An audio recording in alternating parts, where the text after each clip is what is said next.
I did this for you! 9 ultraviolet Aquaman animated moments where he unleashed his Berserker rage. Hi everyone, welcome back. I'm Terry, and this is Marvelous Videos. King Arthur of Atlantis, son of the land and seas, and protector of the sea, has many great feats under his belt, but that doesn't mean that he's been an all-good guy in the DC universe. There have been several instances in the animated shows and movies where Arthur Curry, aka Aquaman, has been a minion of Doom, an evil half-breed who served a greater evil.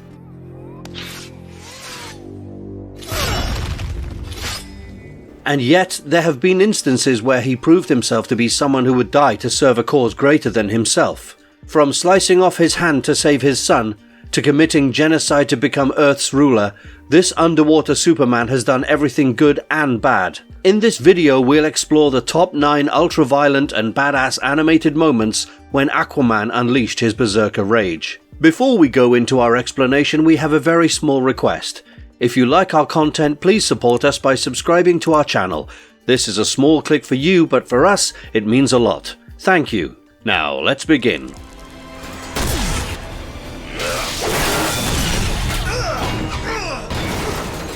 Aquaman beats Cyborg to death. The 2013 film Justice League: The Flashpoint Paradox was truly a treat to watch simply because of the various possibilities and twisted timelines. You could say it was the father of Marvel's What If animated series. For instance, we get to see Thomas Wayne, who became Batman after the death of Bruce, and how Superman was a captive of the US government. The entire story is based primarily on two things: an alternate timeline that Barry Allen created, and the timeline's war for world dominance between the Atlanteans led by Aquaman and the Amazons led by Wonder Woman. However, Barry Allen realizes what he's done and strives to save the day. In the quest to do so, he forges an alliance with several of the Justice Leaguers. Close to the end of the film, Barry Allen, Batman and Cyborg team up to stop Aquaman.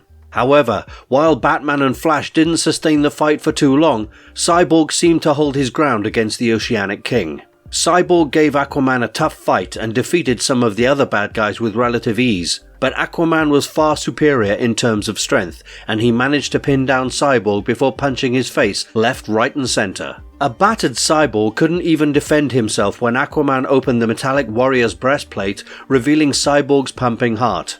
Aquaman proclaimed, "Your metal skull will decorate my great hall." Although Superman arrived at the scene to rescue Cyborg, his life by then was over, as his light had been put out by Aquaman. I know I was right. No survivors. Aquaman kills Lex Luthor. We all know how evil and resourceful Lex Luthor can be when it comes to saving himself from death. I mean, you don't become Superman's archenemy without actually having some serious mettle, right? How many human beings can say that they've almost killed Superman more than once? Well, in Flashpoint Paradox, Lex Luthor was working with Deathstroke to stop further loss of life. He wanted to find the energy source of a weapon that Aquaman had been building. Its power source was actually Captain Atom, the superhero who could absorb and manipulate theoretically infinite amounts of energy. The weapon, if formed, would have made Aquaman the unchallenged ruler of Earth, but it would also have come at a great price. Lex and Deathstroke, however, had been treading deep in Aquaman's territory. While Aquaman's forces slayed almost everyone including Deathstroke, Aquaman himself approached Lex in the end and finished him off with his trident.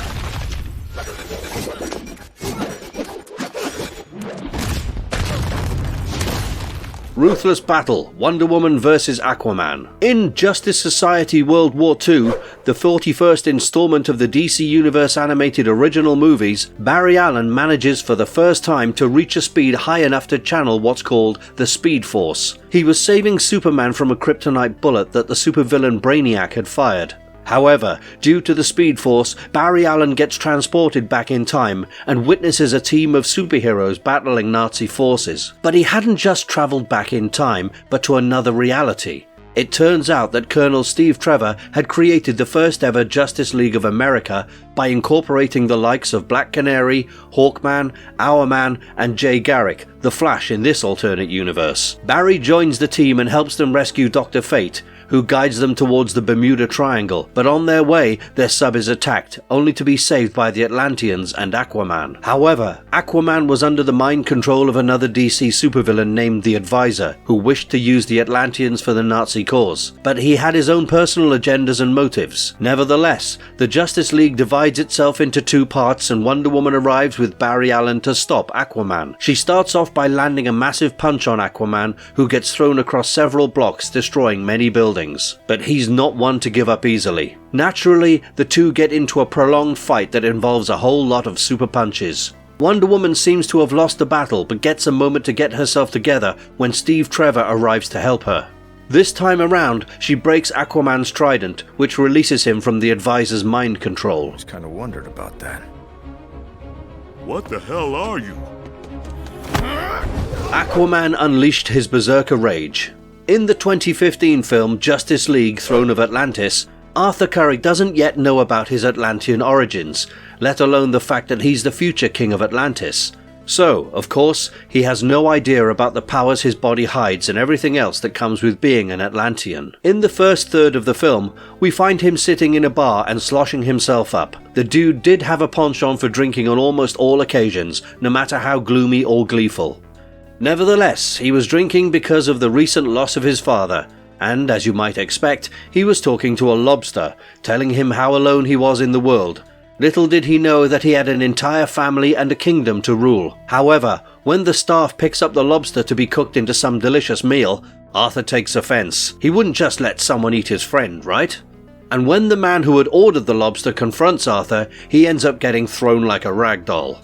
Interestingly, this reminds me of a scene from an episode of The Boys, where the Deep is asked by Homelander to eat an octopus named Timothy. Now, Timothy and the Deep were more than just friends, but the Deep eats it anyway. Seeing that the Deep was supposed to be a dumb and evil parody of Aquaman, we're not surprised at the way the two superheroes behave when their respective friends were about to be eaten. Coming back to Arthur, he not only beat the big guy to a pulp, but also soundly defeated his friends. When one of them tries to stab Arthur in the chest, the knife shatters, and all Arthur has to say is, "I always kind of wondered about that."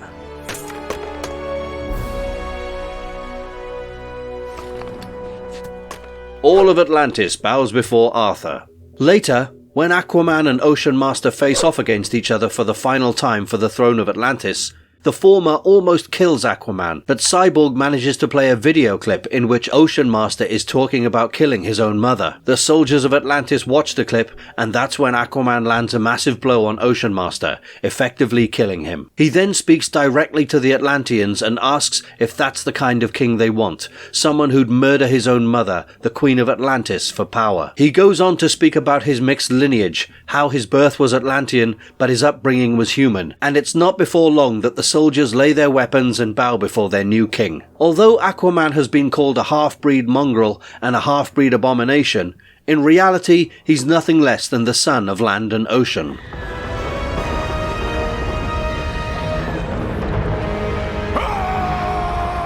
Aquaman cut off his arm to save his son. In the 7th episode of the animated show Justice League, we find that Aquaman has been held captive by his brother, Orm, who wishes to become the king of Atlantis.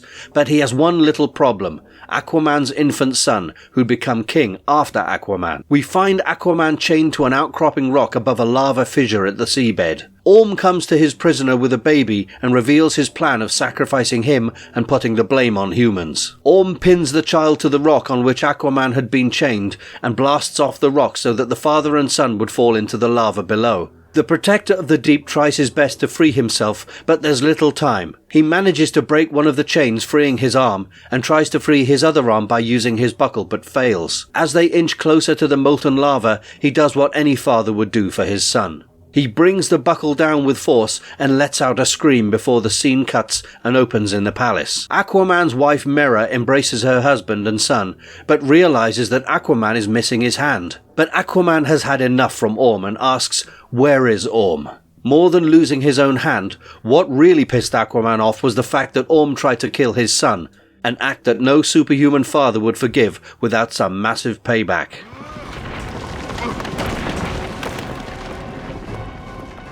Aquaman lets Orm die. Later in the episode, Aquaman faces Orm and a battle ensues. But it's no secret that Orm was never a match for Arthur Curry when it came to single combat. The fight takes place on ice structures, and while Orm manages to somewhat wound his brother, the ice structure falls below his feet, and he dangles on a ledge, begging the protector of the seas for his life. However, Aquaman simply picks up his trident and lets Orm fall to his death. We earlier saw how Aquaman didn't shy away from severing his hand for his family, but if someone threatens his loved ones, he wouldn't shy away from letting them die, no matter if that someone was his own brother. This world, I'll slit his throat and claim the treasures of Atlantis. Aquaman summons a shark to kill Black Manta. In Throne of Atlantis, Aquaman gets attacked by Black Manta, who reveals that he wishes to take over Atlantis. It initially seems that Black Manta got the better of him, but the Son of the Seas knows better than fighting each battle on his own.